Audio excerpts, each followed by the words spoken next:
হাজোৰ খোপনিকুছি চৰাবৰী Pawanjyoti NGO আৰু খোপনিকুছি মাজৰ চোপা জ্ঞানোদয় ক্লাবৰ সৌজন্যত প্ৰথম বাৰ্ষিক বাণিজ্য মেলাও সাংস্কৃতিক সন্ধিয়া শুভাৰম্ভ। কামৰূপ জিলাৰ অন্তৰ্গত হাজোৰ খোপনিকুছি মহৰীচোপা খেলপথাৰ প্ৰাংগণত চৰাবৰী পৱনজ্যোতি এনজিঅ আৰু খোপনিকুছি মাজৰ চোপা জ্ঞানোদয় ক্লাবৰ সৌজন্যত 15 ডিচেম্বৰৰ পৰা 21 ডিচেম্বৰলৈ 7 দিনীয়া বিস্তৃত কাৰ্যসূচীৰে প্ৰথম বাৰ্ষিক বাণিজ্য মেলাও সাংস্কৃতিক সন্ধিয়া কাৰ্যসূচীৰ ৰবিবাৰৰ পৰা শুভাৰম্ভ কৰা হয়। চৰাবৰী পৱনজ্যোতি এনজিঅ আৰু খোপনিকুছি মাজৰ চোপা জ্ঞানোদয় ক্লাবৰ সৌজন্যত বাণিজ্য মেলা আৰু সাংস্কৃতিক সন্ধিয়াৰ এক বিশাল আয়োজন কৰা হৈছে। ইয়াত কি কি অনুষ্ঠান আছে, কি কি আছে? ইয়াত বিভিন্ন চকৰি বা দোকান পোহৰ ইত্যাদি বিভিন্ন খেল ধেমালি মীনা বজাৰ ইত্যাদি ইয়াত আয়োজন কৰা হৈছে। ইয়াত দৰ্শকে উপভোগ কৰিব পাৰিব।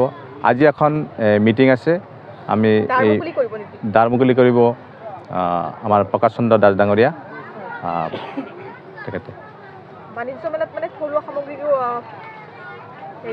গোটেই সামগ্ৰী থাকিব ইয়াত, ক্ৰয় বিক্ৰয় কৰিব পাৰিব। গ্ৰন্থমেলা নাথাকে। ৰাইজক কি ক'ব এতিয়া?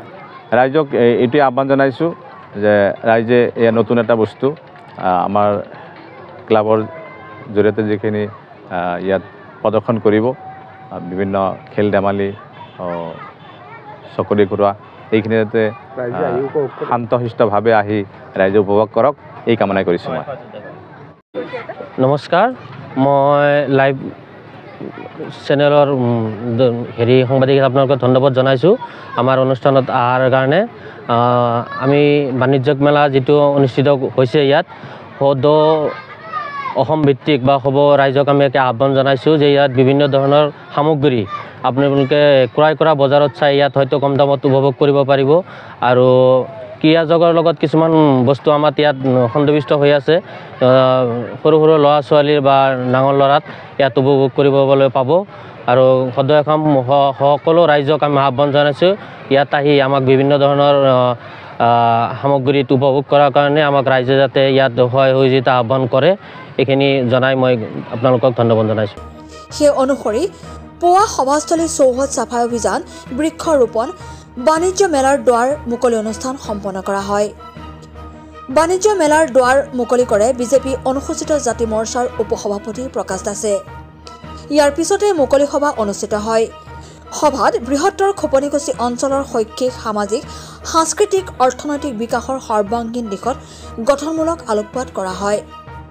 আৰু উক্ত বাণিজ্য মেলাত অনাগত 7টা দিনত সমূহ ৰাইজৰ উপস্থিতিও সহায় সহযোগিতা শ্ৰদ্ধাৰে কামনা কৰিছে উদ্যোক্তা কমিটিয়ে। আনহাতে নিশা সাংস্কৃতিক অনুষ্ঠানত আমন্ত্ৰিত কণ্ঠশিল্পীৰ সংগীতানুষ্ঠানেৰে অনুষ্ঠানটি জীপাল হৈ উঠে। হাজোৰ পৰা অনামিকা কলিতাৰ ৰিপৰ্ট, অপৰূপা টিভি।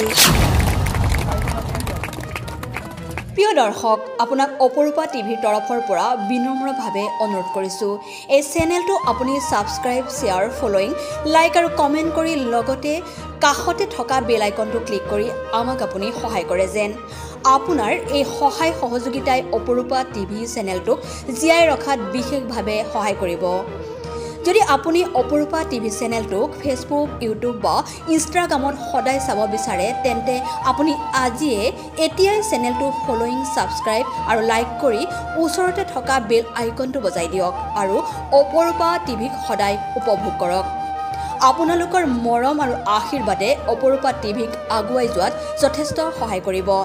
আমি সদায় প্ৰতিশ্ৰুতিবদ্ধ ৰাইজৰ পক্ষত থাকি ৰাইজৰ হকে আৰু সমাজৰ উন্নতিৰ হকে কাম কৰি যাম। বিশেষ জানিব লগা থাকিলে প্ৰিন্স কাশ্যপ, পৰিচালন সঞ্চালক তথা মুখ্য সম্পাদক অপৰূপা টিভি, মোবাইল নাম্বাৰ 8135819868 নম্বৰত যোগাযোগ কৰিব পাৰিব। ধন্যবাদ।